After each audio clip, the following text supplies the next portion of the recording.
保時捷有個功能可以救命，你知唔知？愛家人愛自己必備。保時捷 ACC 自適應巡航定速控制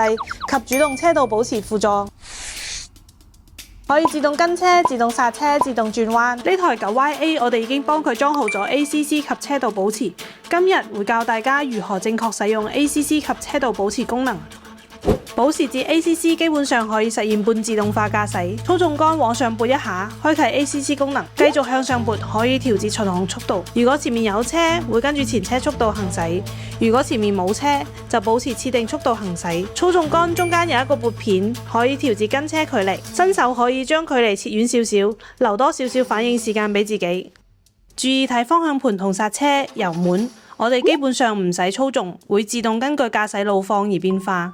如果呢台車係俾老婆仔女用，又或者你嘅通勤需要經常應對上落班高峰期，需要跑長途、跑高速，咁你一定要裝返呢套保時捷嘅安全智能駕駛輔助系統。